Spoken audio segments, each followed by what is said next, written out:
Somebody help me! No! No, no! Stop! Please stop! No! Muhtasari wa hadithi. Katika kijiji cha Kitengoni, mzimu Ngabe unawinda watu usiku kwa hila za sauti za wapendwa wao. Maisha yanabadilika pale mtoto mchanga anapotwaliwa na kaka yake Juma anapoamua kuingia mwituni kulipiza kisasi, bila kujua kuwa mdogo wake analelewa na adui huyo kama mwanawe wa pekee. Karibu katika hadithi yetu ya Mzimu Mla Watu. Kabla ya kuanza, usisahau kusubscribe, kushare, kulike na kucomment. Aya, tuanzae hadithi yetu. Jua lilipokuwa likitumbukia nyuma ya milima ya Upare, kijiji cha Kitengoni kilianza kufa ganzi. Kila mionzi ya mwisho ya rangi ya machungwa ilipopotea, hofu ilitanda kama ukungu mzito. Hakuna sauti ya kicheko iliyosikika tena mitaani baada ya saa 11 jioni. Akina mama walikuwa wakikimbiza watoto wao ndani, huku wakizungusha macho kila upande kama swala wanaohofia duma. Moshi wa majiko ulifanya haraka kutoweka, huku milango ya mbao ya mibuyu ikigongomewa kwa mapigo mazito ya kuta, nondo na miti mizito. Kitengoni hakikuwa kijiji cha kawaida. Kilikuwa uwanja wa mawindo wa kiumbe ambacho jina lake lilitajwa kwa minong'ono ya hofu: Ngabe. Ngabe hakuwa mzimu wa kawaida wa kutisha tu, alikuwa mjanja na mwenye roho ya kikatili iliyopitiliza. Sheria yake ilikuwa moja na haina mjadala: ukiwa ndani ya nyumba, umeziba kila tundu, uko salama. Lakini ukikanyaga nje baada ya kiza kuingia, unakuwa kitoweo chake. Alikuwa na uwezo wa kipekee wa kiuchawi, uwezo wa kuiga sauti. Usiku mmoja, mzee wa kijiji alisimulia jinsi Ngabe alivyomuita kijana mmoja kwa sauti ya mpenzi wake aliyekuwa amekwenda kijiji cha jirani. Kijana yule, kwa uchu wa mapenzi na kutojua, alifungua mlango na kupiga hatua 2 tu nje. Hakupata hata muda wa kupiga yowe. Ngabe, mwenye kucha ndefu kama majembe ya kukwatulia na macho yanayowaka kama makaa ya mafiga, alimnyakua na kutoweka naye. Alikuwa akiwabeba na kuwapeleka kwenye shimo lake refu lililoko katikati ya msitu wa giza, msitu ambao hata ndege hawathubutu kupita usiku. Huko alikuwa na chungu kikubwa cha udongo, kikubwa kiasi cha kutosha kupika mwili mzima wa binadamu. Alipenda kula nyama iliyopikwa vizuri, akiitafuna taratibu, huku akicheka kwa dharau dhidi ya uzao wa binadamu. Katika nyumba ndogo ya udongo iliyojengwa kwa uimara upande wa mashariki wa kijiji, karibu na msitu wa hofu, aliishi mzee Bakari. Alikuwa mtu wa makamo, mwenye uso uliopata makunyanzi ya mapema kutokana na wasiwasi wa kila usiku. Mkewe, Mama Amina, alikuwa mwanamke mpole lakini mwenye moyo wa simba kwa watoto wake. Juma, mtoto wao wa kwanza wa kiume mwenye miaka 16, alikuwa ameanza kuonyesha misuli ya wanaume. Macho yake yalikuwa na ukali wa bundi, na kila mara alikuwa akinoa kisu chake cha asili, akitamani siku moja amkabili Ngabe. Lakini pia kulikuwa na Baraka, kitinda mimba aliyekuwa na miezi 9 tu, ndio kwanza anaanza kutambaa kwa shauku ya kuijua dunia. Siku hiyo ya tukio, kijiji kilikuwa na ukimya wa kipekee. Hewa ilikuwa nzito, kana kwamba miti yenyewe ilikuwa inazuia pumzi. Uchovu wa kulima mchana kutwa chini ya jua kali uliwaelemea mzee Bakari na mkewe. Walipofika nyumbani, walikagua milango mara 3, wakaziba matundu yote kwa vitambaa vikuu na kulala. Usiku wa manane, kiza kikiwa kimeandaa blanketi zito juu ya kijiji, sauti ya ajabu ilianza kusikika nje ya dirisha dogo la chumba walicholala watoto. Haikuwa sauti ya kutisha, ilikuwa sauti ya mtoto mdogo ikicheka kwa furaha. Kuja huku, tucheze. Kicheko hicho kilisikika kikivutia, kikisindikizwa na mlio wa kokoto zikigongana, kama vile kuna mtoto mwenzake Baraka yuko nje anacheza kwenye mwangaza wa mwezi. Baraka akiwa bado hajitambui aliamka. Macho yake madogo yaling'aa gizani aliposikia sauti ile. Kwake ulimwengu ulikuwa mahali pa kucheza. Alianza kutambaa gizani akielekea kule sauti ilikotokea. Alifika mlangoni. Mlango wa mzee Bakari ulikuwa na upenyo mdogo chini uliotokana na mbao kuliwa na mchwa. Upenyo ambao Baraka aliweza kujisukuma na kupita kwa tabu. Nje, kiumbe kirefu chenye ngozi nyeusi iliyokauka kama gome la mti na mikono mirefu inayofika magotini kilikuwa kimesimama kivulini. Macho ya Ngabe yaling'aa kwa rangi ya damu. Alimtazama yule mtoto akitoka nje. Alishangaa. Kwa miaka mingi hakuwahi kuona binadamu akitoka nje kwa hiari na kicheko. Ngabe alitega mikono yake kwa upole wa ajabu, upole ambao hakuwahi kumfanyia binadamu yoyote. Alimnyanyua Baraka. Mtoto hakulia. Badala yake alishika ndevu chafu za yule mzimu na kucheka. Ngabe aliganda. Moyo wake ambao haujawahi kuhisi chochote isipokuwa njaa ulipiga pigo la ajabu. Aligeuka na kutoweka naye msituni kwa kasi ya upepo. Asubuhi ilipofika, jua lilichomoza kwa rangi nyekundu kana kwamba linajua kilichotokea. Mama Amina aliamka na kwenda kumsaka Baraka ili amnyonyeshe. Alikuta godoro tupu, baridi. Bakari! Juma! Baraka hayupo! Mama Amina alipiga yowe ambalo liliwafanya ndege waliokuwa juu ya mti majirani kupaa kwa hofu. Juma aliruka kutoka kitandani kwake akakimbilia mlangoni. Macho yake yalianguka kwenye mchirizi wa mavumbi na alama ndogo za magoti na viganja vya Baraka zikielekea nje ya mlango. Upande wa nje kulikuwa na alama kubwa za miguu ya kiumbe ambacho hakikuwa binadamu wala mnyama. Ngabe! Juma alinong'ona, sauti yake ikitetemeka kwa hasira na si hofu. Mama Amina alianguka chini, akilia kwa sauti ya kukata tamaa. Mwanangu, mtoto wangu wa miezi 9, Ngabe atamla mwanangu mbichi. Wanakijiji walianza kukusanyika kwa mbali wakiangalia nyumba ya mzee Bakari kwa huruma. Walijua fika kuwa yeyote anayechukuliwa na Ngabe hageuki kuwa binadamu tena, bali kinyesi cha mzimu huko shimoni. Lakini katikati ya kilio hicho, Juma alisimama wima. Alichukua panga lake na kulifunga kiunoni. Alichukua mkuki wa babu yake uliokuwa umechanika juu. Baba, mama, Juma alisema kwa sauti iliyotulia lakini yenye mamlaka. Sitabaki hapa kulia. Nitamfuata Baraka. Nitamrudisha, na kama amekufa basi nitarudi na kichwa cha Ngabe mikononi mwangu. Huwezi, mzee Bakari alimfokea kwa uchungu. Tayari nimeshapoteza mtoto mmoja.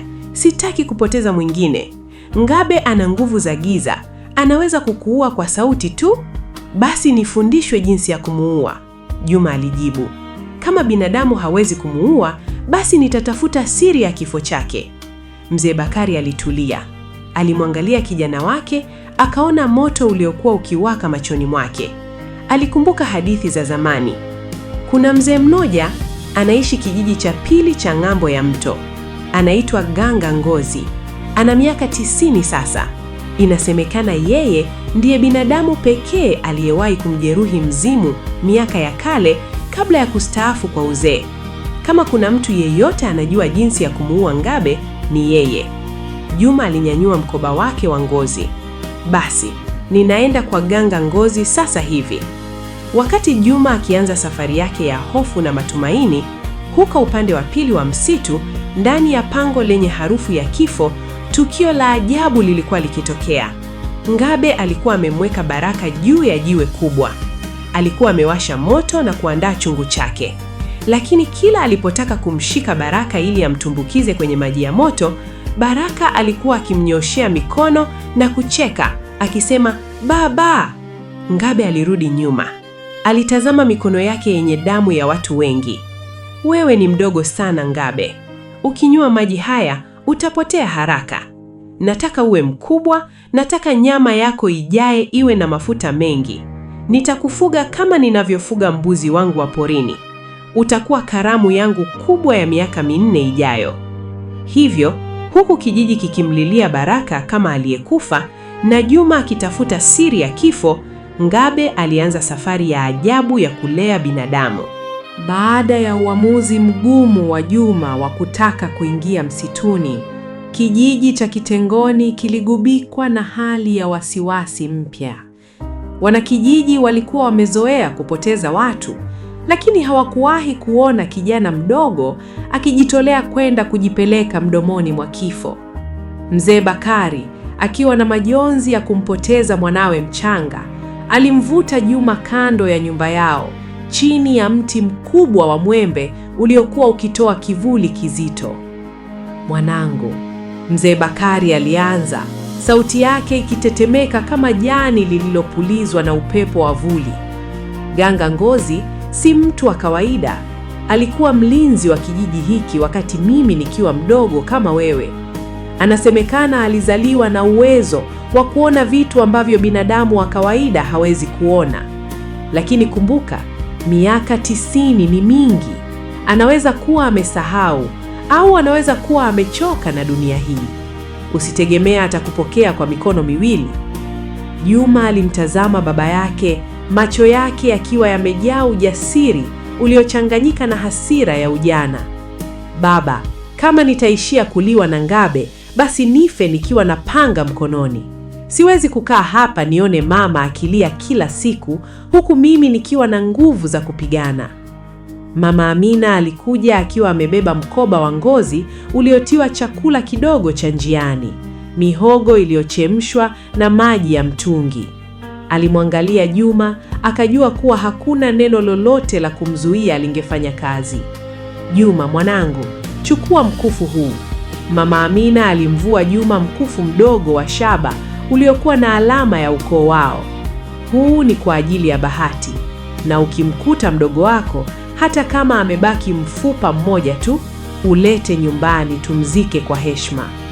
Juma alifunga mkufu ule, akamkumbatia mama yake kwa mara ya mwisho na kuanza safari. Safari ya kuelekea kijiji cha pili. Njia ya kuelekea kijiji cha pili, kule anakoishi Ganga Ngozi, ilikuwa imepita katikati ya pori la mivule ya kale. Huku ndiko Ngabe alikopenda kupita wakati wa usiku. Juma alihisi baridi kali mgongoni mwake. Kila jani lililocheza, kila sauti ya ndege ilimfanya ashtuke na kushika mpini wa panga lake. "Baraka," alijisemea moyoni, "subiri, kaka yako anakuja." Wakati huo huo, kule kwenye shimo la Ngabe, shimo ambalo lilikuwa na harufu ya damu iliyokauka na mifupa iliyovunjwa-vunjwa, mzimu Ngabe alikuwa amekaa kwenye kona ya giza. Macho yake yaling'aa kama taa 2 za moto. Mbele yake, mtoto Baraka alikuwa akicheza na mfupa wa mguu wa mnyama aliyekuwa ameliwa siku za nyuma. Ngabe alihisi kitu ambacho hakuwahi kukihisi kwa miaka mamia: huria. Alikuwa na njaa. Tumbo lake lilikuwa likilia grr grr, lakini kila alipotazama ule mwili mdogo wa Baraka, aliona kitu tofauti. Aliona kiumbe kinachomtegemea. "Mizimu wenzangu watanicheka," Ngabe alinong'ona kwa sauti yake inayofanana na msukumo wa mawe. "Mla watu kugeuka mlezi, hili ni jambo la aibu." Ghafla, kivuli kingine kilijitokeza mlangoni mwa lile pango. Alikuwa ni mzimu wa kike, mzee sana, aliyeitwa Kinyamkera. Alikuwa na nywele ndefu nyeupe zilizofika sakafuni na uso uliopondeka. "Ngabe!" Kinyamkera alifoka, sauti yake ikipapa kama popo. "Ninasikia harufu ya binadamu hai hapa shimoni kwako. Kwa nini hajapikwa? Kwa nini moto hauwaki? Je, umepoteza meno yako?" Ngabe alisimama kwa ghadhabu, akiziba mwili wa Baraka kwa kivuli chake kirefu. "Ondoka hapa Kinyamkera. Huyu ni wangu. Nimeamua kumfuga mpaka akue. Nyama yake ni ndogo, nitaifanyia nini? Nataka alipe njaa yangu kwa miaka mingi ijayo." Kinyamkera alicheka kicheko cha kishirikina. "Kumfuga? Binadamu hafugwi kama mbuzi Ngabe. binadamu ana moyo unaoweza kuiba wako. Ukimlea utampenda, na ukimpenda utakuwa dhaifu, na ukikuwa dhaifu binadamu wengine watakuja na kukuua. Mimi ni Ngabe, sijui maana ya upendo. Ngabe alinguruma akipiga ukuta wa pango kwa nguvu mpaka mawe yakaanguka. Tutaona, Kinyamkera alisema huku akitoweka kama moshi. Lakini kama unataka asife kwa njaa sasa hivi, mtafutie maziwa. Binadamu wadogo hawali mifupa unayokula wewe. Tafuta maziwa ya ng'ombe, la sivyo atakufa kabla jua halijazama. Ngabe alimtazama Baraka. Mtoto alikuwa ameanza kulia kwa njaa. Kwa mara ya kwanza, mzimu mla watu alihisi shinikizo la majukumu. Alitoka nje ya pango akijua kuwa lazima aingie kwenye kijiji kingine kuiba maziwa ya ng'ombe, jambo ambalo lilikuwa hatari kwani binadamu walikuwa wameweka mitego mingi. Juma na Nganga Ngozi. Upande wa Juma alikuwa amefika kwenye kijiji cha pili kikiwa kimeanza kuingia giza. Aliongozwa na wanakijiji wa huko mpaka kwenye kibanda kidogo kilichojitenga, kikiwa kimezungukwa na miti ya ajabu yenye majani mekundu. Hapa ndipo anapoishi Nganga Ngozi. Kijana aliyemuongoza Juma alisema kwa hofu na kisha akakimbia zake. Juma alipiga hodi. Hodi, hodi. Mimi ni Juma, mwana wa Bakari kutoka Kitengoni. Nimekuja kuomba msaada. Mlango ulifunguka taratibu ukitoa sauti ya kukwaruza. Ndani, kukiwa na moshi wa manukato ya ajabu, alikaa mzee mmoja ambaye ngozi yake ilikuwa imekunjamana kiasi cha kuficha macho yake. Alikuwa amevaa ngozi ya chui kifuani. Kitengoni, Nganga Ngozi alisema kwa sauti dhaifu lakini iliyoshiba hekima. Sijasikia jina hilo kwa miaka mingi tangu nilipomkata mkono Ngabe miaka ile. Kwa nini unakuja kumsumbua mzee anayesubiri kifo? Ngabe amemchukua mdogo wangu na nimekuja ili unifundishe jinsi ya kumuua moja kwa moja. Siko hapa kumkata mkono, niko hapa kumkata kichwa. Nganga Ngozi alinyanyua kichwa chake taratibu, macho yake madogo yakimwangalia Juma kama mshale. Kumuua mzimu haihitaji misuli pekee kijana, inahitaji ujue siri yake ya asili. Ngabe si kiumbe wa dunia hii, ni hasira ya ardhi iliyogeuka kuwa nyama. Je, uko tayari kupoteza utu wako ili uweze kumuua shetani? Juma alitikisa kichwa kwa nguvu. Niko tayari kwa lolote. Nganga Ngozi alinyanyuka kwa tabu. Mifupa yake ilitoa milio kama matawi makavu yanayovunjika. Alimvuta Juma karibu na moto uliokuwa ukiwaka katikati ya kibanda chake. Moshi wa kijani ulikuwa ukipaa juu, ukitoa harufu ya mizizi na damu ya zamani. Ngabe si mzimu wa kawaida anayekufa kwa panga, Nganga Ngozi alianza, huku macho yake yakionekana kuona mbali, yakikumbuka miaka 60 iliyopita. Yeye ni kivuli cha binadamu aliyelaaniwa. Ili umuue, lazima ujue sehemu yake ya siri ambapo roho yake imefichwa. Roho ya Ngabe haimo kifuani mwake, iko kwenye kucha yake ya 7 ya mguu wa kulia. Ukikata kucha hiyo, anakuwa binadamu wa kawaida kwa dakika 7 tu. Hapo ndipo unapoweza kumkata kichwa. Juma alimeza mate. Kucha ya 7? Nawezaje kuifikia kucha yake huku yeye akinitazama kwa macho yake ya moto? Nganga Ngozi alicheka kicheko kikavu. Hapo ndipo mafunzo yanapoanza. Lazima uwe na kasi kuliko upepo na uweze kunusa hatari kabla haijakufikia. Lakini kwanza, lazima nikutengeneze mwili wako. Binadamu wa kawaida hawezi hata kuvuta hewa ya shimo la Ngabe bila kuzimia kwa harufu ya vifo. Mzee yule alichukua mkasi wa zamani na kuanza kumchanja Juma chale ndogo ndogo mabegani na kifuani. Kisha akapaka dawa ya unga mweusi iliyokuwa inawasha kama pilipili, kisha ikawa baridi kama barafu. Hii itakupa uwezo wa kuona gizani kama paka na kusikia hatua za Ngabe hata kama yuko umbali wa kilomita 5. Ngabe na uwizi wa maziwa. Wakati huo huo, kule kijijini kwa Nganga Ngozi, Usiku ulikuwa umeingia baridi sana. Ngabe alikuwa amejificha nyuma ya zizi la ng'ombe la tajiri mmoja anayeitwa Mzee Mashaka. Ngabe alikuwa akitetemeka, si kwa baridi, bali kwa hofu ya kile anachokifanya. Yeye ni mwindaji wa binadamu, lakini leo alikuwa amekuja kuiba maziwa kwa ajili ya binadamu. Aliona mwanamke mmoja akitoka nje kuelekea chooni. Ngabe alijibanza kwenye kivuli cha mti wa mwembe. Alitamani kumnyakua yule mwanamke na kumla hapo hapo. Njaa ilikuwa ikimramba tumbo lake. Lakini kila alipofumba macho, aliona sura ya yule mtoto Baraka, akimchekea na kumuita ba. Nyamaza, Ngabe alijisemea kwa sauti ya chini, akijipiga kichwa. Alisubiri yule mwanamke aingie ndani, kisha akaruka ukuta wa zizi kwa wepesi wa ajabu. Ng'ombe walianza kupiga kelele za hofu, wakisikia harufu ya kifo. Ngabe aliwashika pembo na kuwakonyeza kwa macho yake ya kijani, akitumia nguvu za giza kuwatuliza. Alichukua kibuyu alichokuwa amekiiba njiani na kuanza kukakamua maziwa kwa kucha zake ndefu. Alipomaliza, alikimbia kwa kasi ya ajabu kurudi msituni. Alipofika kwenye pango lake, alimkuta Baraka akiwa amechoka kulia, amelala juu ya majani makavu. Ngabe alimnyanyua yule mtoto kwa mikono yake mikubwa yenye kucha, akamlisha maziwa yale. Baraka alikunywa kwa pupa, akishika mkono wa Ngabe uliokuwa na magome kama mti. Ngabe alijikuta akitabasamu. Tabasamu la kwanza la mzimu katika karne 3. Kula mwanangu, Ngabe alinong'ona kwa sauti ya binadamu aliyoiga kutoka kwa Mzee Bakari.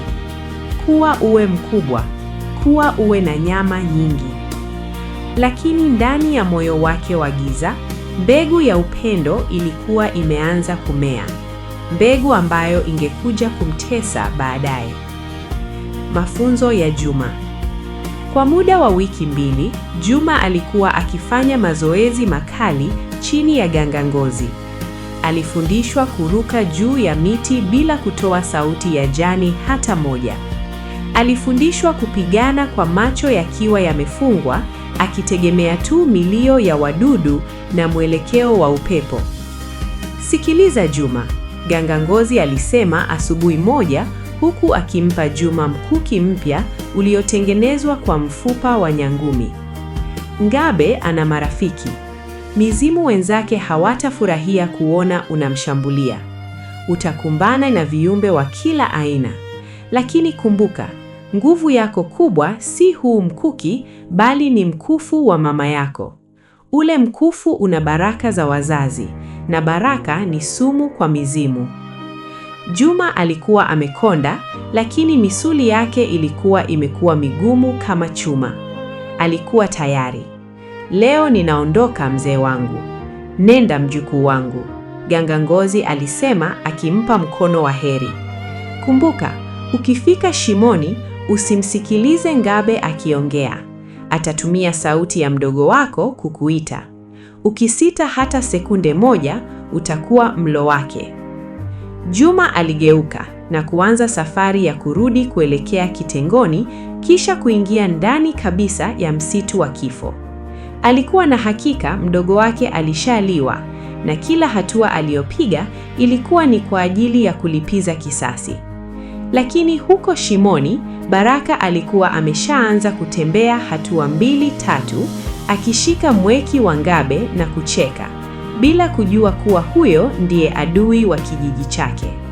Msitu wa mivule ya kale ulikuwa na ukimya wa kutisha, ukimya ambao ulikuwa unazungumza lugha ya kifo.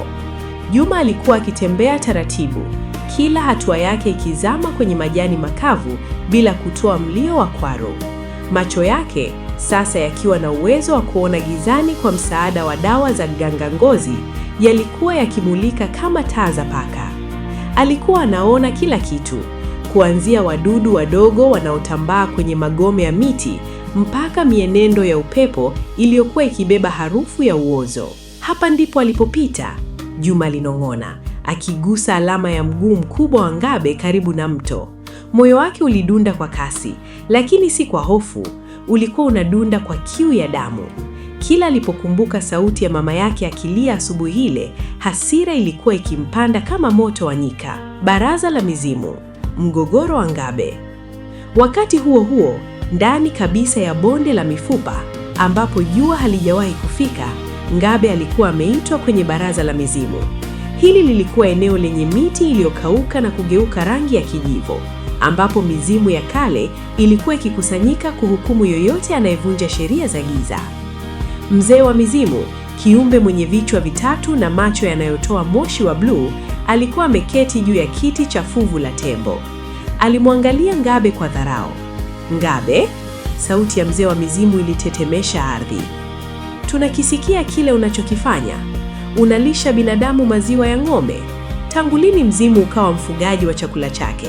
Sisi ni wawindaji, si wakulima." Ngabe alisimama wima, akijaribu kuficha hofu yake.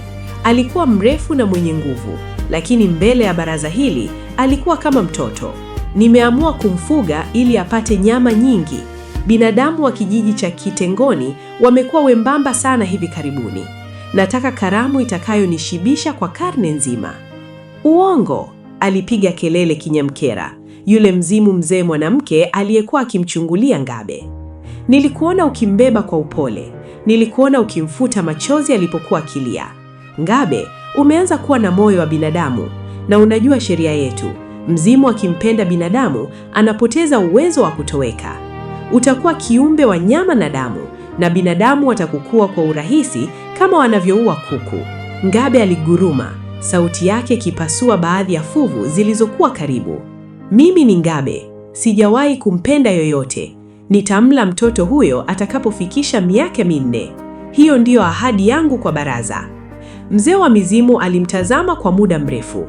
"Sawa, tunakupa miaka hiyo 4, lakini ikiwa katika kipindi hicho utashindwa kumua, au ikiwa binadamu mwingine atakuja na kukuangamiza kwa sababu umekuwa dhaifu, basi roho yako itateswa milele kwenye ziwa la moto wa giza.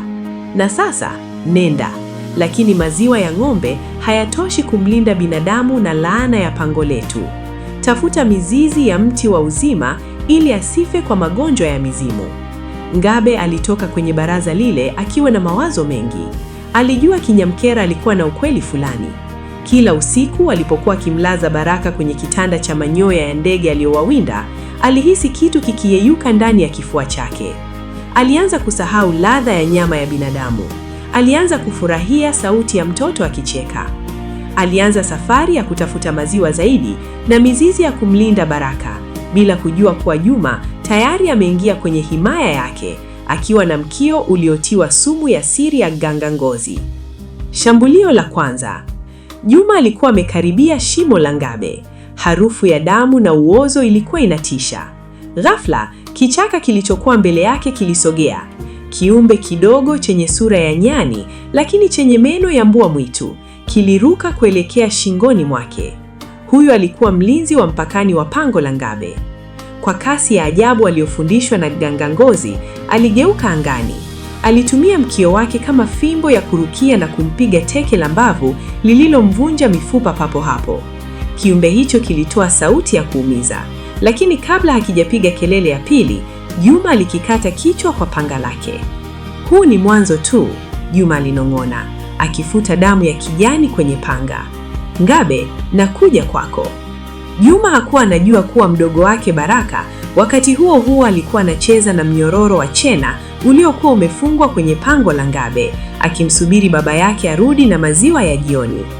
Mbegu ya usaliti, mapenzi na kisasi ilikuwa shapandwa, na hivi karibuni kijiji cha Kitengoni kingeshuhudia matokeo ya usiku ule wa manane. Juma alisimama mbele ya lango la shimo la Ngabe. Lango hilo halikuwa mlango wa kawaida. Lilikuwa ni mpasuko mkubwa kwenye dabali la mawe meusi, likitoa harufu ya damu ya zamani na uozo uliokithiri.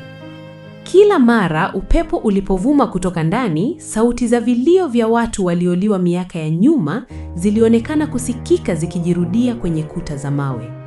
"Hapa ndipo mwisho wa safari yangu." au mwanzo wa kisasi changu, Juma alinong'ona. Alishika ule mkufu wa shaba aliopewa na mama yake, akahisi joto lake likimpa nguvu. Alijua fika kuwa Ngabe hayuko mbali. Ghafla sauti ilipasua ukimya. Juma, mwanangu, unatafuta nini huku kwenye kifo? Juma aliganda. Moyo wake ulitaka kupasuka. Ilikuwa sauti ya mzee Bakari, baba yake. Sauti hiyo ilikuwa na upole na hofu ile ile aliyokuwa nayo baba yake asubuhi alipoondoka. Rudi nyumbani Juma. Mama yako anaumwa sana. Rudi kabla hujafa wewe pia. Juma alifunga macho yake kwa nguvu. Alikumbuka fundisho la Ganganozi.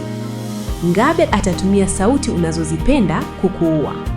Usisikilize kwa masikio ya mwili, sikiliza kwa roho. Juma alijua baba yake yuko kijijini Kitengoni, hawezi kuwa hapa msituni usiku huu. Wewe si baba yangu, Juma alipiga kelele, akirusha mkuki wake kuelekea kule sauti ilikotokea. Mkuki ulipiga ukuta wa jiwe na kutoa cheche za moto. Kicheko cha kishirikina chenye sauti ya kukwaruza kama mawe yanayosugulana kilisikika kikitokea juu ya jabali. Ngabe alikuwa hapo, akimtazama kijana yule kwa macho yake ya kijani yanayowaka. Lakini Ngabe hakuwa na njaa ya kawaida leo. Alikuwa amebeba kibuyu cha maziwa mkononi mwake mwingine. Alishangaa kumwona binadamu mwenye ujasiri wa kufika mpaka mlangoni kwake. Wewe ni mdogo, lakini una roho ngumu, Ngabe alisema kwa sauti yake halisi, sauti inayotisha kuliko radi. Rudi kwenu kijana. Leo siko kwenye hali ya kuwinda. Nina mgeni wa kumlea. Juma alishtuka. Kumlea? Umemla mdogo wangu na sasa unacheza na akili yangu? Leo ndio mwisho wako. Juma aliruka kwa kasi kuelekea kwa Ngabe, lakini mzimu ule ulitoweka kama moshi na kutokea mita kadhaa mbali. Mdogo wako hajafa, Ngabe alisema, akimtazama Juma kwa namna ya ajabu. Lakini huna uwezo wa kumchukua. Ni wangu sasa. Atakuwa mlo wangu wa miaka 4 ijayo. Kabla Juma hajashambulia tena, Ngabe alipuliza vumbi la kijivu kuelekea kwa Juma. Vumbi lile lilikuwa na dawa ya usingizi wa mizimu. Juma alihisi miguu yake kuwa mizito kama mawe. Macho yake yalianza kufunga. Alijaribu kupigana na usingizi ule, lakini akashindwa. Akaanguka chini mlangoni mwa pango la Ngabe. Ngabe alimtazama Juma kwa muda. Angeweza kumla hapo hapo, lakini alikumbuka onyo la Kinyamkera. Alijua kuwa kumuua kijana huyu sasa kungewaleta wanajijiji wengi zaidi. Nenda. Ngabe alipuliza upepo mwingine uliomnyanyua Juma na kumtuka mbali na eneo la pango, mpaka karibu na njia ya kuelekea kijiji cha Ganganozi. Ngabe aligeuka na kuingia ndani ya pango lake. Baraka alikuwa ameamka akitambaa kuelekea kwenye mwanga wa moto. Ngabe alimnyanyua Baraka na kumpa maziwa. Kaka yako amekuja kukutafuta, Ngabe alinong'ona huku akimshika Baraka kichwani kwa kucha zake ndefu. Lakini hutamkumbuka. Kuanzia leo, mimi ndiye baba yako, mimi ndiye mama yako na mimi ndiye Mungu wako. Utakuwa mzimu wa binadamu na utajifunza kuchukia jamii yako kama mimi ninavyowachukia. Baraka aliheka, maziwa yakimwaga kifuani pake, akishika mkufu wa shaba uliokuwa shingoni mwake. Mkufu unaofanana kabisa na ule wa Juma. Huku Juma akiwa amepoteza fahamu porini na wazazi wake Kitengoni wakiwa wamepoteza matumaini, hadithi ya ajabu ilikuwa inaanza. Maisha ya Baraka shimoni yalianza rasmi, akilelewa na kiumbe kinachokula watu, huku akifundishwa kuwa binadamu ni maadui. Juma atakapoamka hatarudi nyumbani.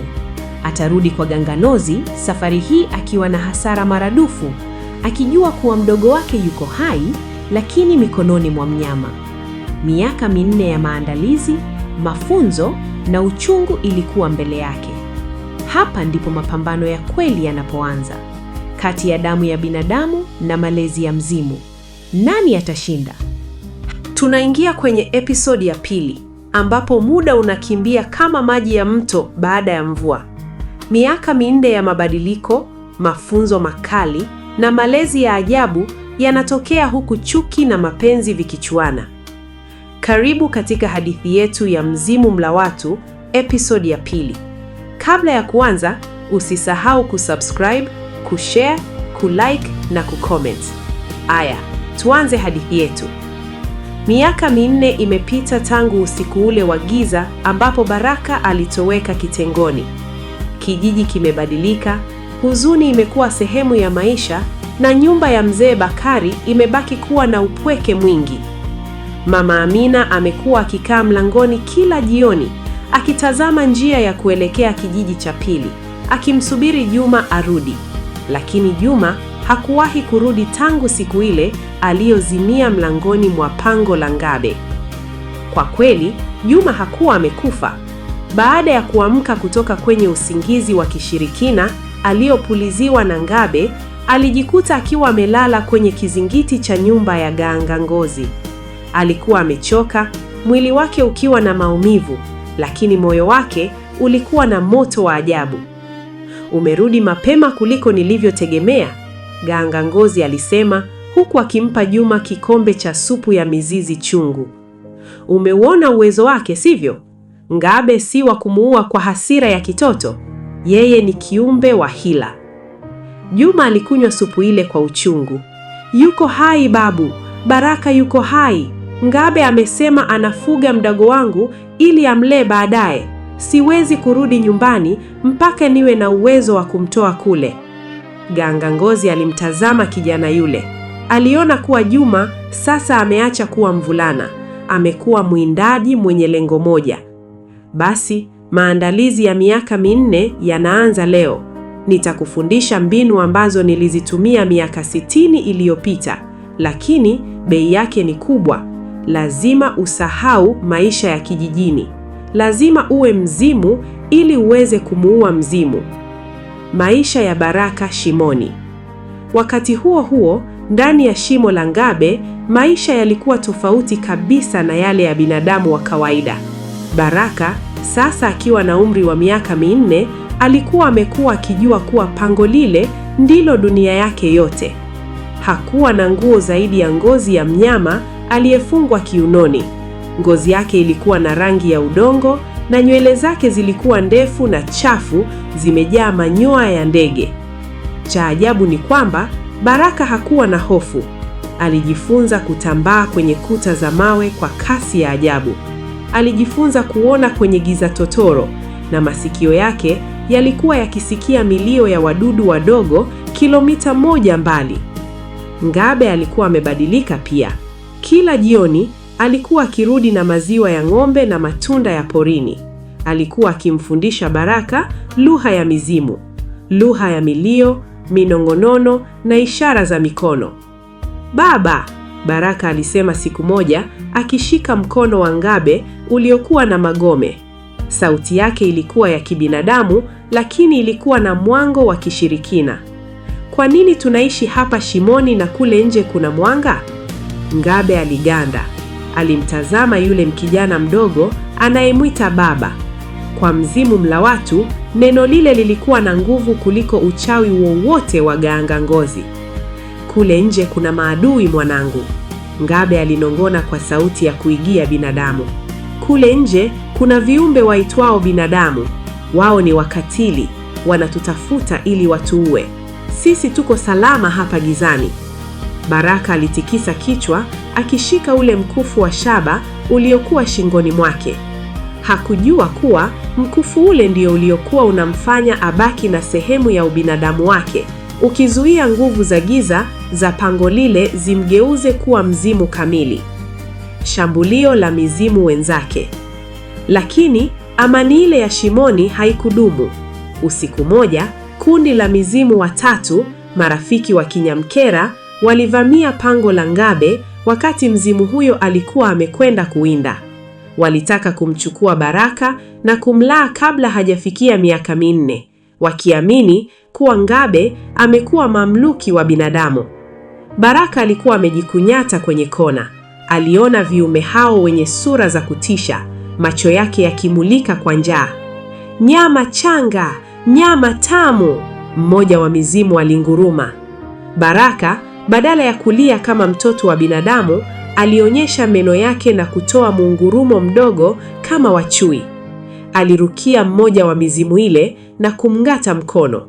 Lakini mizimu ile ilikuwa na nguvu sana. Walimvuta na kutaka kummeza mzima mzima. Ghafla, kishindo kikubwa kilitokea mlangoni. Ngabe alikuwa amerudi. Hakutoa sauti.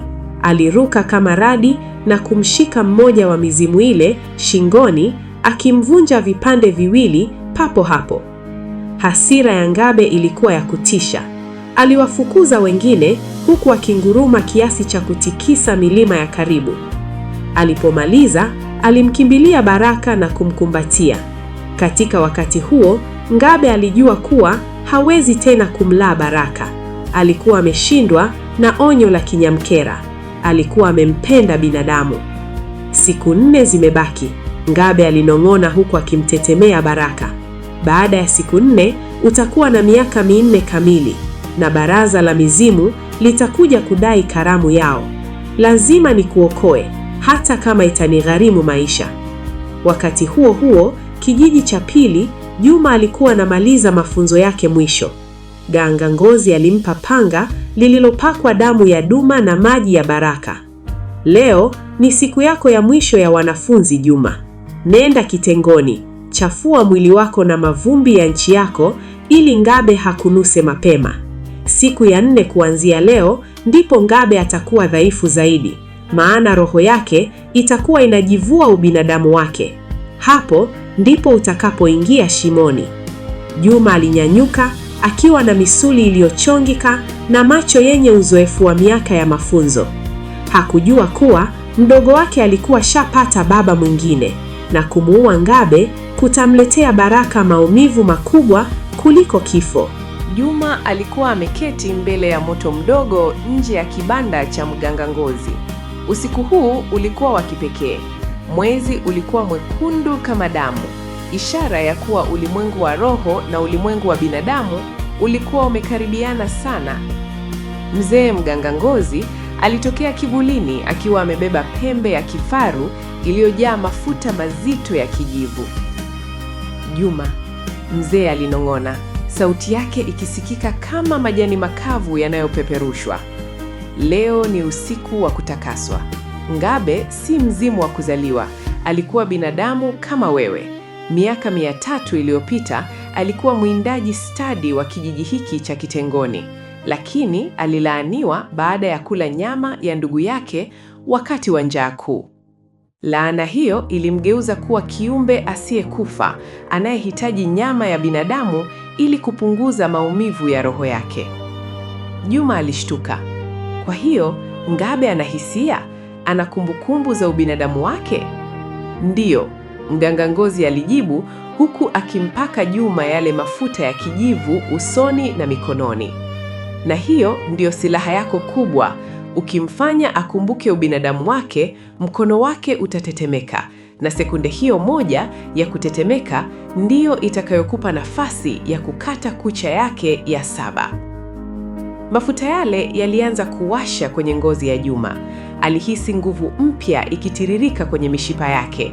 Macho yake yalianza kuona rangi za ajabu kwenye giza, rangi za roho zinazozunguka mitini. Alikuwa ameanza kuzaliwa upya kama mwindaji wa mizimu. Baraka na fundisho la kwanza la Ngabe. Mbali huko shimoni, Ngabe alikuwa amemkalisha Baraka juu ya fuvu la mnyama mkubwa. Baraka alikuwa na miaka 4 sasa. Mwili wake ulikuwa na nguvu na wepesi usio wa kawaida. Alikuwa anaweza kuruka futi 10 juu ya mwamba bila kutoa pumzi nzito. "Mwanangu," Ngabe alisema, sauti yake ikiwa na huzuni ya ajabu. "Kesho ni siku yako ya kuzaliwa. Baraza la mizimu litakuja. Watataka nikuue. Watasema wewe ni chakula." Baraka alimtazama Ngabe kwa macho makubwa yenye akili. "Baba, mimi ni chakula?" Ngabe alitikisa kichwa kwa uchungu. "Ndiyo, kwake wao ndiyo, lakini kwangu wewe ni pumzi yangu. Sikiliza kwa makini. kesho jioni nitakupeleka kwenye mto wa majonzi. Usiangalie nyuma, kimbia kuelekea kule jua linapotokea. Ukiona watu wanaofanana na wewe, kimbia kwao, wao watakulinda. Lakini mimi nataka kubaki na wewe baba, Baraka alilia akimkumbatia Ngabe kiunoni. Mkono wa Ngabe uliokuwa na magome ulitetemeka. Alijua kuwa kwa kumruhusu Baraka atoroke, yeye Ngabe angeuawa na baraza la mizimu kwa usaliti. Lakini upendo wake kwa yule mtoto ulikuwa umekuwa kuliko njaa yake ya miaka 300. Mgongano wa hatima. Siku ya 4 ilipofika, Juma alikuwa ameshaingia kwenye mipaka ya kijiji cha Kitengoni. Hakutaka kuonana na wazazi wake bado. Alijua kuwa harufu ya upendo wa nyumbani ingemfanya awe dhaifu. Alijipaka matope ya mtoni ili kuficha harufu yake ya kibinadamu na kuanza kutambaa kuelekea kwenye lile pango. Alipokuwa njiani, alikutana na Kinyamkera. Mzimu ule mzee mwanamke ulikuwa umekaa juu ya mti ukicheka kwa dharau. "Kijana wa binadamu," Kinyamkera alinguruma. "Unaenda kumuua Ngabe? Unajua kuwa yule mtoto unaenda kumwokoa hamjui kaka yake? Atakulinda Ngabe kama simba anavyolinda mwanawe. Utamuua mdogo wako ili kumuua mzimu?" Hehe, Kinyamkera alicheka na kutoweka. Mapambano ya leo yatakuwa ya damu, si ya vyuma. Juma alifika mlangoni mwa pango wakati jua lilipokuwa likizama kabisa. Aliona moshi mzito ukitoka ndani, moshi wa baraza la mizimu uliokuwa umekusanyika kudai karamu yao. Ndani ya pango, Ngabe alikuwa amesimama mbele ya Baraka akimlinda dhidi ya mizimu 10 wenye njaa kali. Mapambano yalikuwa karibu kuanza. Juma aliingia ndani ya pango kwa kasi ya mshale, mkono mkononi, akipiga yowe la kivita lililotikisa kuta za mawe. Pango la Ngabe lilikuwa limegeuka kuwa uwanja wa vita vya kutisha. Harufu ya moshi wa kishirikina ilichanganyika na harufu ya jasho la binadamu na uozo wa mizimu. Juma alipoingia ndani kwa kasi ya mshale, alishuhudia kitu ambacho hakuwahi kukitarajia katika ndoto zake mbaya zaidi. Ngabe, yule mzimu mla watu aliyekuwa tishio kwa miaka mingi, alikuwa amesimama akitetemeka, akiwalinda viumbe wengine wa giza wasimkaribie mtoto mdogo aliyekuwa amejikunyata nyuma yake. Mizimu mingine, ikiwa na macho yanayowaka kama makaa, ilikuwa ikizunguka huku ikitoa sauti za kukwaruza. "Msaliti!" Kinyamkera alipiga yowe, akielekeza kidole chake kilichopinda kwa Ngabe. "Umemchagua binadamu badala ya asili yako. Leo damu yako na yake zitachanganyika hapa shimoni." Juma hakusubiri. Aliruka juu ya jiwe kubwa na kupiga kelele ya kivita iliyovunja ukimya wa pango. "Ngabe, leo ndio siku ya malipo kwa kila damu ya Kitengoni ulioinywa." Juma alirusha mkuki wake uliotiwa sumu ya ganga-ngozi. Mkuki ule ulipita katikati ya mizimu miwili na kuelekea moja kwa moja kifuani mwa Ngabe. Lakini tukio lisilotarajiwa lilitokea. Baraka, yule mtoto wa miaka 4, alitoka nyuma ya Ngabe na kupiga yowe la kitoto lakini lenye mamlaka. "Acha! Usimguse baba yangu!" Baraka alirusha jiwe dogo kwa nguvu ya ajabu kuelekea kwa Juma. Ingawa jiwe halikumpata Juma, lilimfanya asisite kwa sekunde moja. Sekunde ambayo ilimpa Ngabe nafasi ya kukwepa mkuki ule.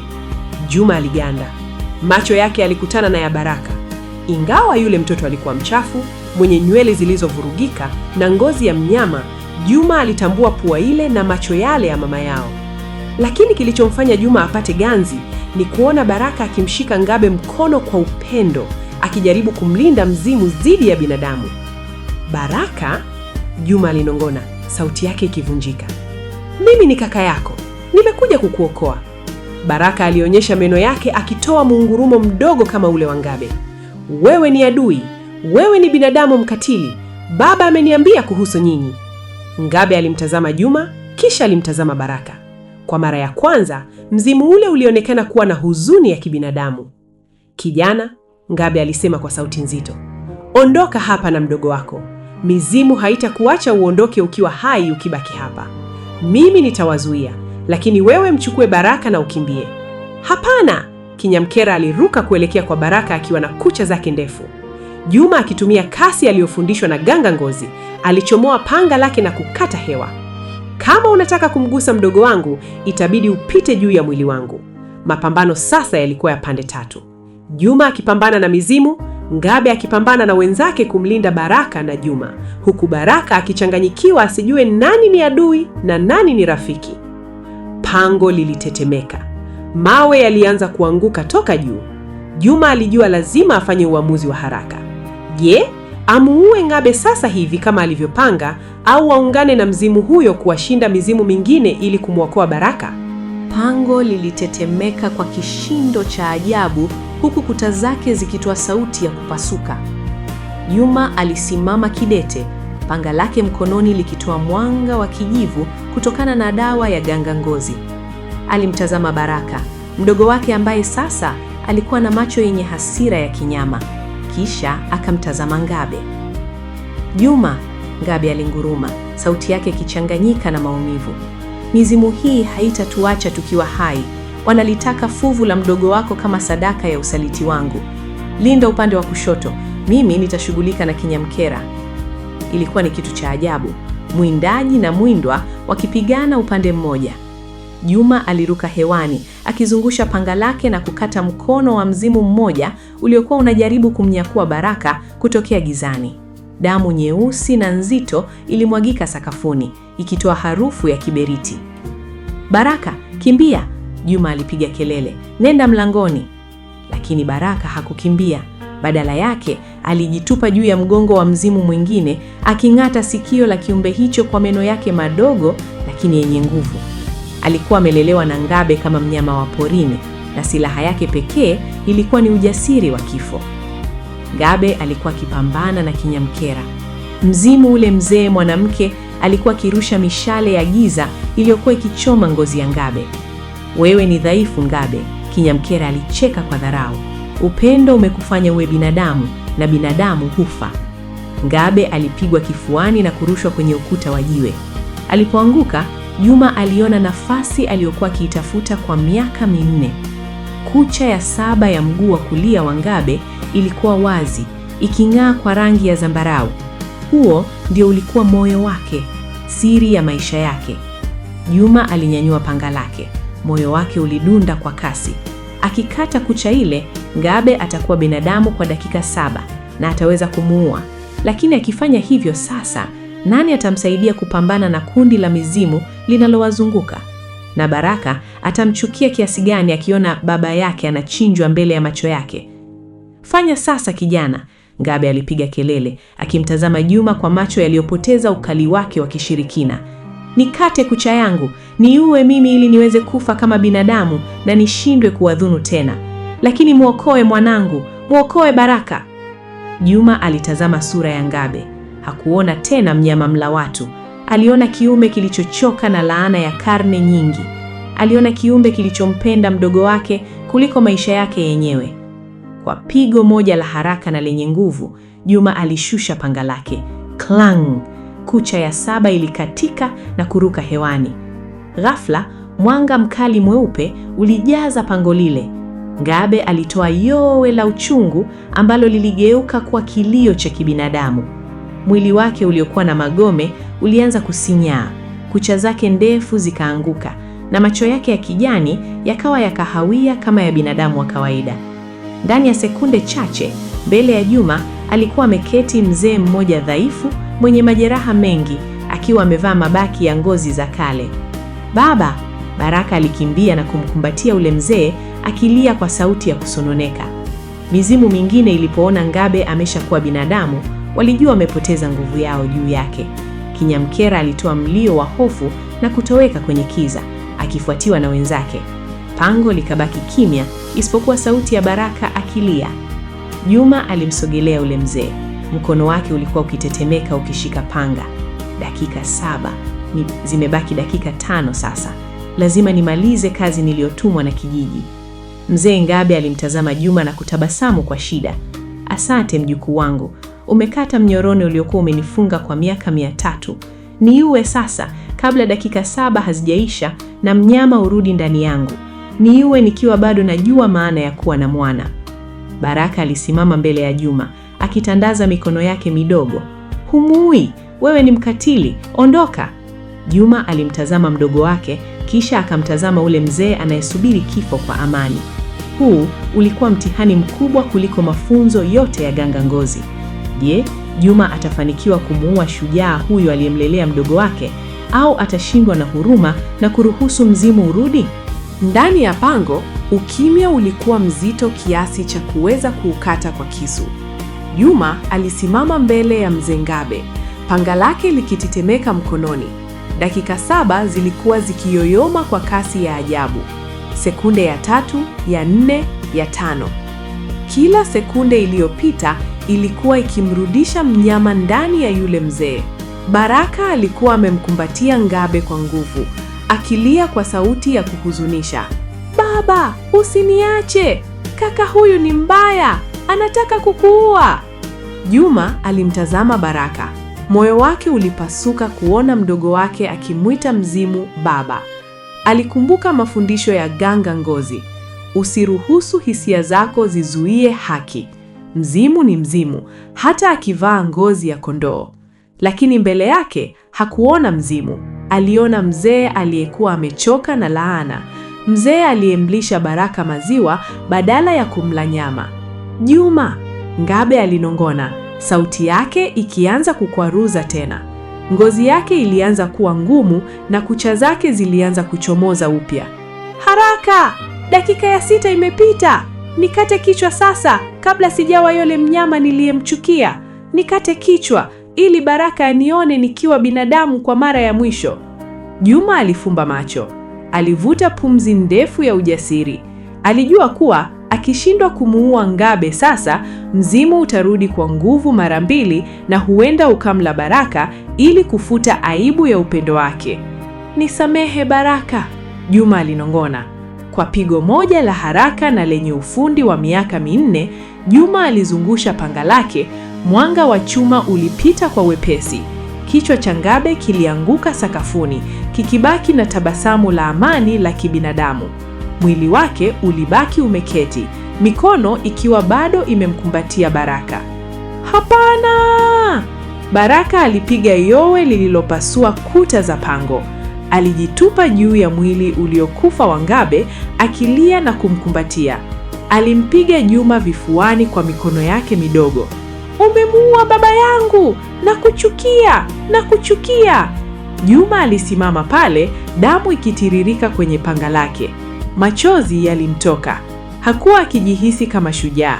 Alijihisi kama mnyama mwingine aliyekuja kuvunja familia pekee ambayo mdogo wake aliijua.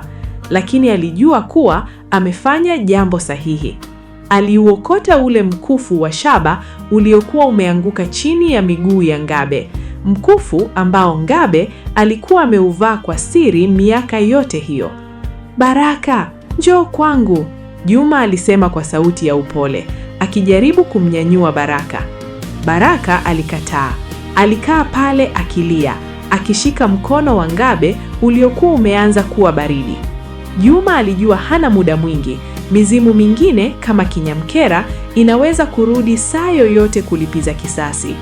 Alimnyanyua Baraka kwa nguvu, akimbeba begani huku mtoto huyo akipiga mateke na kulia.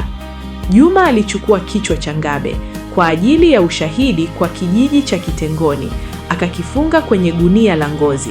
Alianza safari ya kurudi nyumbani kupitia msitu wa mivule ya kale. Kila hatua aliyopiga, Baraka alikuwa akimuita baba kuelekea kule pangoni. Juma aliumia, lakini alijisemea moyoni, utanielewa siku moja mdogo wangu. Utajua kuwa nimekurudisha kwenye nuru kutoka kwenye giza la mauti. Jua lilikuwa likianza kuchomoza kwa mbali pale Juma alipofika kwenye vilima vinavyotazama kijiji cha Kitengoni. Alikuwa amechoka, amejeruhiwa na akiwa amebeba mzigo mzito wa kichwa cha adui na mdogo wake aliyepotea. Kitengoni kilikuwa kimeanza kuamka.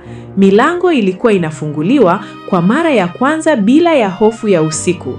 Safari ya kurudi ilikuwa imekamilika, lakini mapambano ya kumfanya Baraka awe binadamu tena ndiyo yalikuwa yanaanza. Mwanga wa alfajiri ulikuwa ukipenya katikati ya matawi ya miti ya mivule, pale Juma alipofika mlimani akitazama kijiji cha Kitengoni. Mgongoni mwake Baraka alikuwa amechoka kulia na kupiga mateke. Sasa alikuwa amelala akiwa amejikunyata, akitoa sauti ndogo za kukwaruza kama mwana simba. Mkononi mwa Juma kulikuwa na lile gunia la ngozi lililotiririka damu nyeusi, kichwa cha Ngabe, ushahidi wa mwisho wa ukombozi. Juma alishuka mlima kwa hatua nzito. Alipofika kwenye lango la kijiji, mlinzi mmoja aliyekuwa akiziba tundu la uzio alipiga yowe, "Ni Juma! Juma amerudi!" Muda mfupi baadaye, kijiji kizima kilikuwa nje. Watu walitoka majumbani mwao kwa hofu na shauku. Mzee Bakari na Mama Amina walikuwa mbele ya umati, macho yao yakiwa yamevimba kwa miaka 4 ya kulia. Walipomuona kijana mrefu mwenye misuli na makovu, hawakumtambua mara moja mpaka alipofika karibu na kuutua mzigo wake chini. "Baba, Mama," Juma alisema kwa sauti iliyojaa uchovu mwingi, "Nimerudi na nimemleta." Alimshusha Baraka chini. Wanakijiji walirudi nyuma kwa hofu. Baraka hakuwa akionekana kama mtoto wa binadamu. Alikuwa anatembea kwa miguu na mikono, kutambaa kwa kasi, macho yake yakimulika kwa rangi ya kijani giufu na meno yake yalionekana kuwa na ncha kali. Alianza kutoa sauti ya kukwaruza kuelekea kwa umati uliomzunguka. "Baraka?" Mama Amina alinong'ona, akijaribu kumkaribia. "Mwanangu!" Baraka alimfokea na kujaribu kumng'ata mguu. Juma alimzuia kwa haraka. "Mama, usimkaribie sana. Hajui yeye ni nani. Ngabe alimfanya aamini sisi ni maadui." Kisha Juma alifungua lile gunia. Kichwa cha Ngabe kilianguka kwenye vumbi la Kitengoni. Wanawake walipiga kelele na kujifunika nyuso zao, huku wanaume wakitazama kwa mshangao. Sura ya Ngabe ilikuwa imerudi kuwa ya ubinadamu, lakini bado ilikuwa na ule ukatili wa kishirikina uliokuwa ukiwatisha kwa karne nyingi. "Amekufa!" Mzee mmoja alipiga kelele. "Mzimu wa usiku amekufa! Tuko huru!" Kijiji kililipuka kwa shangwe, lakini katikati ya furaha hiyo, Baraka alijitupa juu ya kile kichwa cha Ngabe. Alianza kulia kwa sauti ya kuhuzunisha, akilamba shavu la yule mzimu aliyekufa. "Baba! Baba!" alikuwa akisema kwa lugha yake ya ajabu. Wanakijiji walinyamaza. Kimya cha kutisha kilitanda. Walimtazama Baraka kwa macho ya mashaka. "Huyu si mtoto wetu tena," mzee mmoja wa baraza alinong'ona. "Huyu ni chotara wa mzimu, ana roho ya Ngabe ndani yake.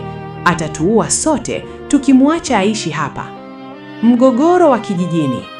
Juma alisimama mbele ya mdogo wake akishika panga lake, lakini safari hii akielekeza kwa wanakijiji. "Nimepoteza miaka 4 ya maisha yangu kumtafuta. Nimeua kiumbe ambacho ninyi mlikuwa mnakikimbia kama panya. Baraka ni damu yangu. Yeyote atakayemgusa atapambana na mimi." Mzee Bakari aliingilia kati, akiweka mkono wake kwenye bega la Juma. "Tulizeni hasira. Juma ni shujaa wetu, lakini lazima tuelewe, huyu mtoto amelelewa na shetani. Inabidi tumsafishe." Mama Amina kwa ujasiri wa kimama alijisogeza taratibu kuelekea kwa Baraka. Alikuwa amebeba bakuli la maji ya uvuguvugu na kitamba. Baraka alimtolea macho ya hasira, lakini Mama Amina hakurudi nyuma. Alianza kuimba umbo wa bembeleza ambao alikuwa akimuimbia Baraka kabla hajachukuliwa. "Lala mtoto lala, mama yuko hapa." Baraka aliganda. Sauti ile iligusa kitu ndani ya kumbukumbu zake zilizozikwa chini ya malezi ya Ngabe. Alishusha mikono yake. Mama Amina alimshika mkono mdogo wenye kucha ndefu na kuanza kuufuta kwa upole. Kwa mara ya kwanza, Baraka hakumng'ata. Alitazama ule mkufi wa shaba uliokuwa shingoni mwa mama yake, kisha akagusa ule wa kwake. Machozi yalianza kumtoka Baraka, lakini safari hii hayakuwa machozi ya hasira kwa Ngabe, bali yalikuwa machozi ya kuchanganyikiwa. Alikuwa amepasuka katikati ya ulimwengu wa binadamu na ulimwengu wa mizimu. Hivyo hivyo, Wakati kitengoni kisherehekea kifo cha Ngabe, huko msituni, Kinyamkera hakuwa amesahau. Alikuwa ameketi kwenye mti wa mbuyu akitazama kijiji kwa macho yenye chuki. Mnafikiri mmemuua Ngabe? Kinyamkera alicheka peke yake. Ngabe hafi mpaka kile alichokipenda kife. Roho yake sasa inaishi ndani ya yule mtoto, na usiku wa leo kitengoni itajua kuwa mzimu haufi kwa panga. Usiku wa kwanza wa Baraka ndani ya nyumba ya mzee Bakari ulikuwa wa mateso makubwa. Ingawa mama Amina alikuwa amemuogesha na kumvisha shuka safi la pamba, Baraka alionekana kukerwa na kila kitu cha kibinadamu. Hakutaka kulala kitandani. Badala yake, alijikunyata kwenye kona ya giza chini ya meza, akitoa sauti za chini za kunung'unika. Juma alikuwa ameketi mlangoni, panga lake likiwa pembeni. Alikuwa amechoka, lakini macho yake hayakutaka kufumba. Alikuwa akimtazama mdogo wake kwa uchungu. Kila mara Baraka alipopiga miayo, Juma aliona meno yake yakiwa bado yana ncha kali, matokeo ya miaka 4 ya kula nyama mbichi na kusugua meno kwenye mawe ya pango. "Juma, mwanangu," mzee Bakari alinong'ona akimsogelea kijana wake. "Unafikiri atawahi kuwa binadamu tena? Tazama macho yake, yanang'aa gizani kama ya Ngabe." Juma alitikisa kichwa. "Anahitaji muda baba. Ngabe alimfundisha kuwa binadamu ni viumbe dhaifu na wakatili. Lazima tumuonyeshe kuwa sisi ni familia yake." Ghafla, nje ya nyumba, upepo mkali ulivuma. Mbwa wa kijiji walianza kubweka kwa hofu, sauti zao zikiashiria kuwa kuna kiumbe kisicho cha kawaida kimeingia kijijini. Baraka alishtuka. Alisimama wima kwa miguu miwili, kisha akainusa hewa kwa nguvu. Macho yake yalibadilika rangi na kuwa ya kijani kibichi. "Baba!" Baraka alinong'ona akielekea mlangoni. "Baraka, hapana, rudi ndani." Juma alimshika mkono. Lakini Baraka alikuwa na nguvu za ajabu.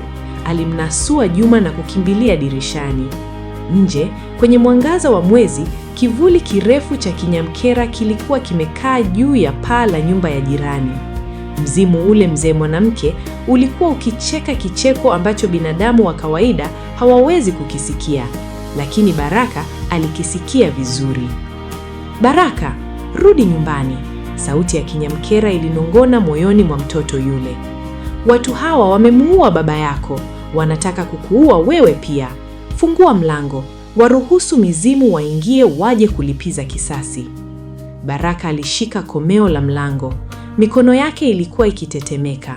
Upande mmoja alikuwa na kumbukumbu ya wimbo wa bembelea wa mama Amina, na upande mwingine alikuwa na sauti ya kishirikina ya Kinyamkera ikimkumbusha kifo cha Ngabe.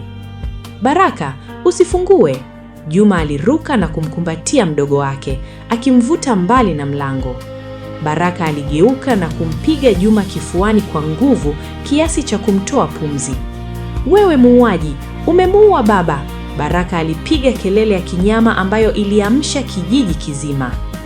Wanakijiji walianza kukusanyika nje ya nyumba ya mzee Bakari wakiwa na mienje na mikuki. Walikuwa wamesikia ile kelele ya ajabu. Mzee mmoja wa baraza alipiga kelele, "Tuliwaambia, mtoto huyu ana mzimu ndani yake, anatualika vifo vyetu. Lazima auawe kabla hatujaliwa sote." Juma alitoka nje akiwa na hasira. "Nani anataka kumgusa mdogo wangu? Njooni muone kama panga langu limesahau ladha ya damu." Hali ilikuwa tete. Wanakijiji walikuwa na hofu, na hofu huleta ukatili. Walikuwa wamechoka kuishi kwa woga wa miaka mingi, na sasa walimuona Baraka kama tishio jipya. Lakini katikati ya mzozo huo, Baraka alifanikiwa kutoroka kupitia dirisha dogo la nyuma na kutokomea kwenye giza la usiku, akielekea kule msituni ambako Kinyamkera alikuwa akimsubiri. "Baraka!" Juma alipiga kelele na kuanza kumkimbiza, huku wanakijiji wengine wakimfuata kwa mienje wakitaka kumaliza kazi ambayo Juma alishindwa kuimaliza shimoni. Safari ya kurudi msituni ilikuwa imeanza tena. Lakini safari hii adui hakuwa mzimu mla watu pekee, bali ni hofu ya binadamu dhidi ya kitu wasichokielewa. Baraka alikuwa akiruka katikati ya vichaka kwa kasi ya ajabu, kasi ambayo hakuna mtoto wa miaka minne wa kawaida angeweza kuwa nayo. Alikuwa akifuata harufu ya kiberiti na uozo, harufu ya kinyamkera. Nyuma yake, sauti za wanakijiji zilisikika zikikaribia, mienge yao ikimulika miti na kutengeneza vivuli virefu vinavyotisha. "Mshikeni! Usimuache aingie msituni, atarudi na jeshi la mizimu!" Sauti ya mzee wa baraza ilisikika kwa ukali. Juma alikuwa mbele ya wanakijiji wote, mapafu yake yakichoma kwa kasi ya kukimbia. "Baraka, simama, nitakusaidia!" Alipiga kelele, lakini sauti yake ilimezwa na upepo wa usiku uliokuwa ukivuma kinyume naye, kana kwamba msitu wenyewe ulikuwa unamlinda Baraka. Baraka alifika kwenye mti mkubwa wa mbuyu uliokuwa umekufa, kando ya mto mdogo unaotenganisha kijiji na pori kuu. Pale, juu ya tawi lililopinda, alikuwa amekaa kinyamkera. Mzimu ule mzee alikuwa akicheka, kicheko chake kikisikika kama kusugua mawe mawili ya kusagia. "Kuja mwanangu," kinyamkera alinong'ona. "Watu wako wanakuja na moto, wanataka kukuchoma kama wanavyochoma nyuki." Ngabe alikuwa sahihi, binadamu ni viumbe wa hovyo. Baraka alisimama chini ya mti akitetemeka. Aligeuka na kuona mienge ikikaribia. Aliona sura za wanakijiji zikiwa zimejaa chuki na hofu. Kisha akamuona Juma akiwa ameshika panga lile lile lililomkata kichwa Ngabe. Katika akili ya Baraka, Juma hakuwa kaka yake, alikuwa mnyang'anyi wa furaha yake pekee. "Ondokeni!" Baraka alipiga yowe, sauti yake ikitoka ikiwa na mwango wa kishirikina uliotikisa maji ya mto. Wanakijiji walisimama ghafla. Waliona macho ya Baraka yakibadilika na kuwa meusi kabisa, bila sehemu nyeupe. Ilikuwa ni ishara ya wazi kuwa roho ya mzimu ilikuwa inatafuta nafasi ya kutawala mwili wa mtoto yule. "Tazameni!" Mmoja wa vijana wa kijiji alipiga kelele, akionyesha juu ya mti. "Kinyamkera! Yuko naye!" Hofu iligeuka kuwa fujo. Wanakijiji walianza kurusha mikuki na mawe kuelekea mti ule. Kinyamkera aliruka hewani na kutoweka kama moshi, akicheka kwa dharau. Lakini jiwe moja kubwa lilimpata Baraka begani, likimwangusha chini kwenye tope. Juma aliruka mbele ya mdogo wake, akizungusha panga lake kuzuia mienge isisogee karibu. "Acheni! Nimesema acheni!" Juma anguruma, macho yake yakiwa na ukali uliowafanya hata wanaume wazima wa kitengoni kusite. "Huyu ni mdogo wangu, ukimshambulia yeye, unanishambulia mimi." "Yeye si binadamu tena, Juma," mzee mmoja alipaza sauti. "Tazama macho yake, tazama kucha zake. Ngabe amekufa, lakini ameacha mbegu yake ndani ya huyu mtoto. Tukimwacha aishi, kitengoni haitalala tena." Mama Amina alitokea katikati ya umati, akihaha na kulia. Alijitupa chini na kumkumbatia Baraka aliyokuwa ameumia. "Mnangu, jamani mnangu, msimuue, ni mtoto tu." Baraka alikuwa akipumua kwa tabu. Alimtazama mama yake, kisha akamtazama Juma. Kwa mara ya kwanza tangu wafike kijijini, ule ukali wa kishirikina machoni mwake ulianza kufifia. Aliona machozi ya mama yake yakidondoka kwenye shavu lake. Alihisi joto la mkono wa kibinadamu ambao haukuwa na magome wala kucha ndefu. "Mama," Baraka alinong'ona kwa sauti dhaifu sana. Lakini amani hiyo ilikatishwa na sauti ya kinyamkera iliyotoka msituni. "Ngabe anakuita Baraka, usikubali kudanganywa na maji ya machozi." Ghafla, kundi la viumbe vidogo vidogo vyeusi vikiwa na macho mekundu vilianza kutoka msituni na kuwashambulia wanakijiji. Hawa walikuwa walinzi wa kinyamkera. Vurugu kubwa ilizuka. Wanakijiji walikimbia huku na huku wakipambana na viumbe hivyo kwa mienge. Juma alijua hana muda mwingi. Alimnyanyua Baraka na kumweka mgongoni. "Baba, mchukue mama, mrudi ndani ya uzio wa kijiji. Mimi nitamalizana na kinyamkera mara moja na kwa mara ya mwisho." Juma aligeuka na kuelekea msituni, huku Baraka akishikilia shingo yake kwa nguvu. Safari hii hakuwa anamkimbiza mdogo wake, bali alikuwa anapambana kumlinda dhidi ya giza lililokuwa linamuita. Juma alikimbia kwa kasi kuelekea ndani kabisa ya msitu wa mivule ya kale, akiwa amembeba Baraka mgongoni. Baraka alikuwa akitetemeka, mwili wake ukiwa na joto kali lisilo la kawaida. Kila mara Kinyamkera alipopiga kelele kutokea juu ya miti, Baraka alikuwa akijinyoosha na kutoa sauti ya kukwaruza, kucha zake zikimchimbia Juma mabegani. "Vumilia Baraka, usimsikilize," Juma alinguruma, akipambana na maumivu. Walifika kwenye eneo la mawe ya duara, mahali ambapo mizimu hukutana kuvuta pumzi ya dunia. Pale Kinyamkera alikuwa amesimama akisubiri. Sura yake ilikuwa imebadilika na kuwa ya kutisha zaidi. Nywele zake nyeupe zilikuwa kama nyoka wanaocheza, na mikono yake ilikuwa na kucha ndefu za kijivu zilizoloa damu ya wanyama. "Umefika mwisho wa safari yako, mwindaji mdogo," Kinyamkera alicheka, sauti yake ikitoka pande zote. Ngabe alikuwa dhaifu kwa sababu ya upendo. "Mimi sina moyo wa binadamu. Nitamchukua huyo mtoto na nitamtumia kuiteketeza Kitengoni yote." Kinyamkera alinyosha mkono wake na wingu la moshi mweusi likamzunguka Baraka. Mtoto huyo alipiga yowe na kujinasua mgongoni mwa Juma. Alisimama katikati ya uwanja wa mawe, macho yake yakibadilika na kuwa meusi kabisa kama makaa. Alianza kuelekea kwa Kinyamkera kama amevutwa na sumaku. "Baraka, rudi!" Juma alijaribu kumshika, lakini pigo la nguvu ya giza lilimrusha Juma mita kadhaa na kumgonga kwenye mwamba. Juma alihisi ladha ya damu mdomoni.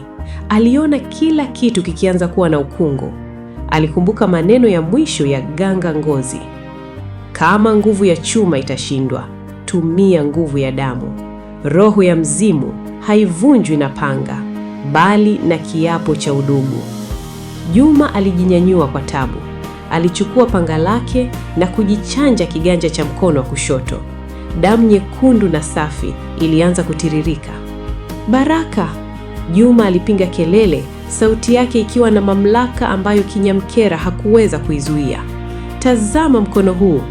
Hii ni damu ya baba yetu Bakari. Hii ni damu ya mama yetu Amina. Wewe ni binadamu na umezaliwa kwa upendo, si kwa laana." Juma alikimbia na kumshika Baraka mkono, akichanganya damu yake na ya mdogo wake.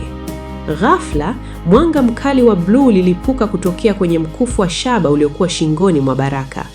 Ule mkufu ambao Ngabe alikuwa ameuruhusu ubaki, sasa ulikuwa unatumika kama daraja la kurudisha roho ya Baraka nyumbani. "Acha!" Kinyamkera alipiga yowe la maumivu, mwanga ule ukimchoma ngozi yake ya kishirikina. Baraka alipiga yowe kubwa na moshi mweusi uliokuwa unatoka kwake ukaanza kupotea. Macho yake yalianza kurudi kuwa ya kawaida, yenye rangi ya kahawia na unyevu wa machozi ya kitoto. Alimwangalia Juma, na safari hii hakumwona muuaji. Aliona kaka aliyemfuata mpaka kuzimu ili kumrudisha. "Kaka," Baraka alinong'ona, sauti yake ikiwa safi na nyororo. Kinyamkera kwa hasira ya mwisho alijitupa kuelekea kwao, lakini Juma alikuwa tayari. Alizungusha panga lake kwa nguvu zake zote zilizobaki, akilenga kilele cha moyo wa mzimu ule. Panga lilipenya kwenye kifua cha Kinyamkera na mzimu ule ukalipuka na kuwa majivu ya kijivu zilizopeperushwa na upepo. Usiku ukawa kimya. Msitu uliacha kutisha. Juma alianguka magoti akimvuta Baraka kwenye kifua chake. Walikaa pale kwa muda mrefu, mwindaji na mdogo wake, huku mwezi ukianza kupotea na mwanga wa kwanza wa asubuhi ukichomoza. "Twende nyumbani Baraka," Juma alisema kwa sauti ya upole. "Safari hii hakuna atakayekuchukua tena." Baraka alitikisa kichwa, akishika mkono wa kaka yake kwa nguvu. Alijua bado ana safari ndefu ya kujifunza kuwa binadamu, kula chakula kilichopikwa na kucheza na watoto wenzake. Lakini kwa mara ya kwanza katika miaka 4 hakuwa na hofu ya mwanga wa jua. Mwangaza wa asubuhi ulianza kuchomoza kwa rangi ya dhahabu, ukipenya katikati ya moshi wa majivu ya kinyamkera yaliyokuwa yakipeperushwa na upepo mwanana wa kuelekea mashariki. Juma alisimama kwa tabu, mwili wake ukiwa na makovu mapya na nguo zake zikiwa zimeloa damu na jasho.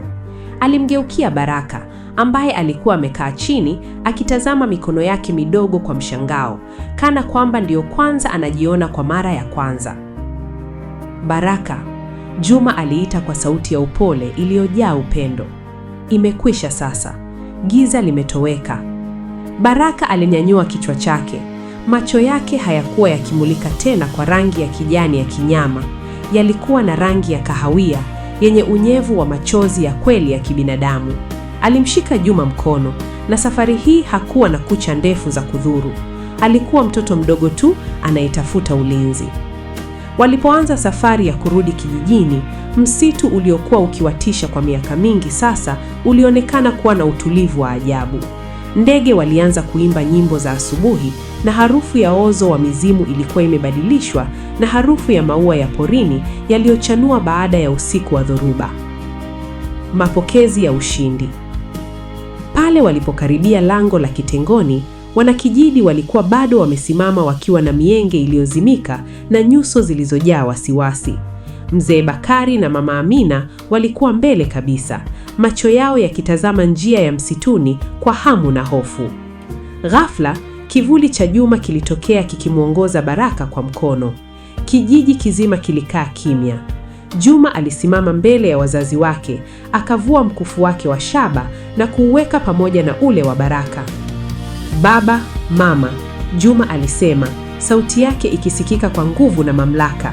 "Ngabe amekufa na kinyamkera amekuwa majivu, lakini muhimu zaidi ya yote, Baraka amerudi, si kama mzimu bali kama mwana wa kitengoni." Wanakijiji walisogea karibu kwa mashaka, lakini walipomwona Baraka akimkimbilia Mama Amina na kumkumbatia miguuni akilia kwa sauti ya "Mama," mioyo yao iliyokuwa na hofu iliyeyuka kama ntaa karibu na moto. Mama Amina alimnyanyua mwanawe na kumkumbatia kwa nguvu kiasi cha kutaka kummeza. Kilio cha furaha kilipasua ukimya wa asubuhi. Mzee mmoja wa baraza ambaye hapo awali alitaka Baraka auawe, alijisogeza mbele na kuvua kofia yake ya asili. "Juma, mwana wa Bakari, leo umetukomboa mara mbili. Umetukomboa kutoka kwa adui wa nje na umetukomboa kutoka kwa ukatili wetu wa ndani. Kitengoni ni yako, shujaa wetu." Maisha mapya. Siku zilizofuata zilikuwa za mabadiliko makubwa. Baraka alianza kujifunza chakula kilichopikwa na mama yake, ingawa mwanzoni alikuwa akisita. Juma alitumia muda mwingi kumfundisha mdogo wake kuzungumza lugha yao, akimsimulia hadithi za mababu zao badala ya hadithi za vifo shimoni. Kijiji cha Kitengoni kilianza kuishi bila hofu. Milango haikugongomewa tena na nondo wakati wa jioni. Watoto walianza kucheza nje mpaka giza lilipoingia, wakijua kuwa mlinzi wao, Juma, yuko karibu. Hivyo hivyo, Baraka hakuwahi kumsahau Ngabe kabisa. Wakati mwingine, wakati wa jioni, alikuwa akitazama msituni kwa huzuni. Juma alijua kuwa Baraka hakuwa akimlia mzimu mla watu, bali alikuwa akimlia kiumbe pekee kilichomwonyesha upendo wakati akiwa amepotea giza. Na Juma alimruhusu mdogo wake kuwa na kumbukumbu hiyo, akijua kuwa upendo, hata ukitoka kwa mzimu, ndiyo uliomfanya Baraka abaki na roho ya kibinadamu. Kijiji cha Kitengoni kilikuwa ishara ya ujasiri na msamaha.